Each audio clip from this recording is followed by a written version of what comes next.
क्या आपने कभी सोचा है कि हमारे ब्रह्मांड में एक ऐसे रहस्य भी है जो हमारे समझ से परे है। आज हम ऐसे ही एक मिस्टीरियस ब्लैक होल के बारे में हम जानेंगे जो शायद बिग बैंग के समय से ही हमारे ब्रह्मांड में मौजूद है। So hello guys, mysteries unexplored में आप सभी का स्वागत है। मेरा नाम अक्षय कुमार और आज के इस वीडियो में आज हम बात करने वाले हैं एक मिस्टीरियस ब्लैक होल के बारे में जिसका नाम है प्रिमोर्डियल ब्लैक होल।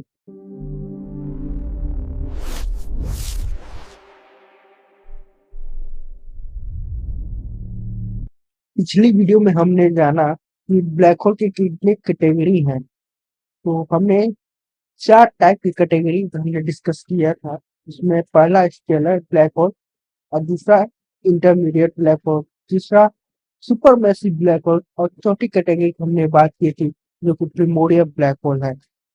ये जो 3 टाइप के ब्लैक होल्स थे ये हमारे सन से बहुत ही ज़्यादा मैसिव थे और इनका फॉर्मेशन जो है ये बिग बैंग के हंड्रेड्स ऑफ थाउजेंड ईयर के बाद हुआ था जब हमारा यूनिवर्स ग्रो हो रहा था और इवॉल्व हो रहा था। उस समय प्रिमोर्डियल ब्लैक होल का फॉर्मेशन बिग बैंग के फ्रैक्शन ऑफ सेकंड में हो गया था और ये वो समय था जब कोई स्टार, गैलेक्सी और अदर टाइप के ब्लैक होल का कोई भी एग्जिस्टेंस नहीं था। प्रिमोर्डियल ब्लैक होल का मास एक पेपर क्लिप से 1 लाख गुना कम और सन से 1 लाख गुना अधिक हो सकता है। प्रिमोर्डियल ब्लैक होल को 3 और नामों से जाना जाता है: miniature black hole, micro black hole, quantum fluctuation black hole. Quantum fluctuation black hole हमने इसलिए कहते हैं क्योंकि इसका ओरिजिनेशन जो है क्वांटम फ्लक्चुएशन के थ्रू हुआ था।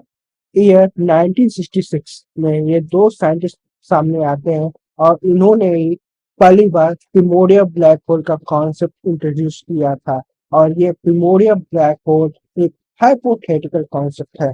ईयर 1974 स्टीफन हॉकिंग इस कॉन्सेप्ट को और भी आगे ले जाते हैं और वो जब अपनी स्टडी करते हैं क्वांटम मैकेनिकल प्रॉपर्टीज पे तो वो बताते हैं कि ब्लैक होल जो है इवोपोरेट होता है समय के साथ और इसी प्रोसेस को हम हॉकिंग रेडिएशन कहते हैं।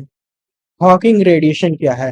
हॉकिंग रेडिएशन आपको देखने के लिए मैंने इस पे एक वीडियो बनाई रखी हुई है। आपको आई बटन पे आपको वीडियो दिख जाएगी। आप वहां पे जाके आप हॉकिंग रेडिएशन देख सकते हैं। हॉकिंस ने बताया कि जो मैसिव ब्लैक होल है वो वर्तमान समय से भी अधिक समय से वो इवोपरेट हो रहे हैं, लेकिन जो स्मॉल ब्लैक होल है वो इवोपरेट हो चुके होंगे या फिर हो रहे होंगे और ये निर्भर करता है उनके ब्लैक होल के मास पर।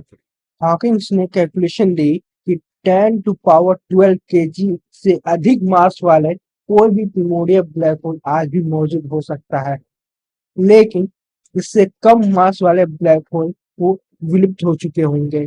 प्रिमोर्डियल ब्लैक होल के मास के आधार पर विज्ञान की कुछ अनसुलझी समस्याओं को आसानी से समझा जा सकता है। एक ऐसी समस्या है जो प्रिमोर्डियल ब्लैक होल सॉल्व कर सकता है, वो है डार्क मैटर।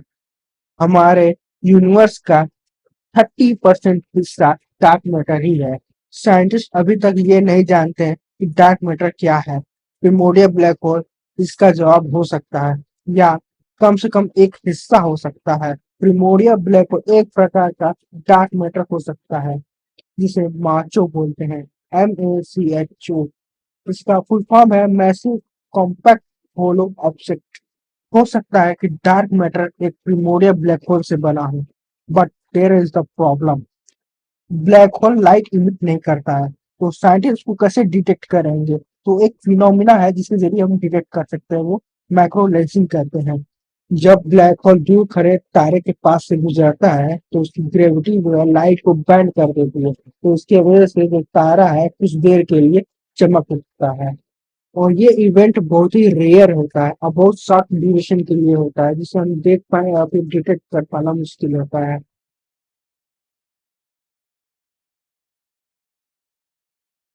मर्जर का मतलब है कि दो ब्लैक होल आपस में कोलाइड हो या फिर दो स्टार आपस में कोलाइड हो जाए या फिर दो गैलेक्सीज आपस में कोलाइड हो, यानी कोई भी सेलेस्टियल ऑब्जेक्ट आपस में कोलाइड होता है उसी को मर्जर कहा जाता है।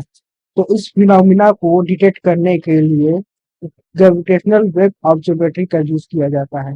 ग्रेविटेशनल वेव ऑब्जर्वेटरी ये क्या चीज है? तो मेरी एक दो वीडियोस हैं इस पे, आइंस्टीन प्रिडिक्शन, आपको ये आई बटन पे भी मिल जाएगा, तो आप वहाँ पे जाके ये वीडियो चेकआउट कर सकते हो, देख सकते हो। अभी तक हम बात कर रहे थे मैसिव प्रिमोर्डियल ब्लैक होल के बारे में। अब हम मान के चलेंगे कि प्रिमोर्डियल ब्लैक होल बहुत छोटे हों तो कुछ थ्योरी ये कहती है कि ब्लैक होल इवोपरेट होते हैं, but may be size limit. मतलब कोई ब्लैक होल इवोपरेट हो रहा है तो एक सर्टन मास के बाद वो इवोपरेट होना बंद कर देगा और उसकी साइज जो है स्मॉल हो जाएगी। But there is the problem to detect this type of black hole. Hawkins बताते हैं कि ब्लैक होल बिना रुके इवोपरेट होते रहे तो इंस्टेंट ब्लास्ट होगा और उसकी energy 10 lakh 1 megaton hydrogen bomb के बराबर होगा, और ये गामा रे के रूप में देखने को मिलेगा। एक स्टडी में पता चला है कि primordial black hole dark matter को पूरी तरीके से एक्सप्लेन नहीं करता है। भले ही primordial black hole dark matter पूरी तरह से एक्सप्लेन ना कर पाए, but there is a second problem in astrophysics जिसमें प्रिमोर्डियल ब्लैक होल एक्सप्लेन कर सकता है। Primordial black hole super massive black hole को एक्सप्लेन कर सकता है। जैसे कि हम जानते हैं कि super massive black hole Galaxy के सेंटर में पाया जाता है, और एस्ट्रोनॉमर ये नहीं जानते कि ब्लैक होल यहाँ कैसे आए और इन्हें किसने बनाया। शायद ये प्रिमोर्डियल ब्लैक होल से बने हों जो हमारे यूनिवर्स के फर्स्ट सेकंड से मौजूद है, जिन्होंने एक ऐसे बीज का काम किया जिससे सुपरमैसिव ब्लैक होल का विकास हो सके।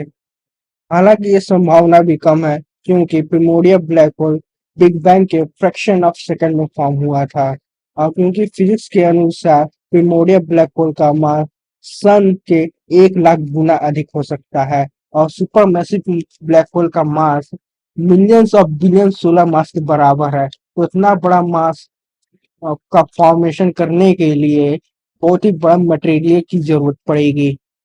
वेल यहाँ पे आपको एक इमेज दिख रही होगी। तो did black hole form immediately after the big bang? तो दो इमेजेस हैं यहाँ पे। एक है आपको ऊपर की जो side standard history of universe, क्योंकि ये बता रहा है कि आपका जो यूनिवर्स है वो विदाउट प्रिमोर्डियल ब्लैक होल कैसे दिख रहा है। और फिर उसके नीचे जो इमेज है history of universe with primordial black hole, primordial black hole के साथ आपका जो यूनिवर्स का फॉर्मेशन कैसे दिख रहा है। भले ही आज हम प्रिमोर्डियल ब्लैक होल को देखे ना हो, प्रिमोर्डियल ब्लैक होल एक थ्योरी के रूप में है, लेकिन यार 2019 से पहले हम ब्लैक होल को भी एक थ्योरी के रूप में ही देखते थे। जब 2019 में पहली बार ब्लैक होल की रियल इमेज सामने आई, तब हमने उसको माना कि रियल में हमारे यूनिवर्स में एक ब्लैक होल मौजूद है। तो अगली बार जब आप रात में आसमान की ओर देखें तो सोचिए कि कहीं ना कहीं शायद आपके दिमाग के पार एक प्रिमोर्डियल ब्लैक होल अभी भी ब्रह्मांड के रहस्यों को समेटे बैठा है। तो आज का वीडियो बस इतना ही। अगर वीडियो अच्छी लगी हो तो वीडियो को लाइक कर देना, चैनल को सब्सक्राइब नहीं किया तो चैनल को सब्सक्राइब कर दे। फिर मिलते हैं किसी और वीडियो में किसी और नए टॉपिक के साथ। तब तक के लिए goodbye and take care.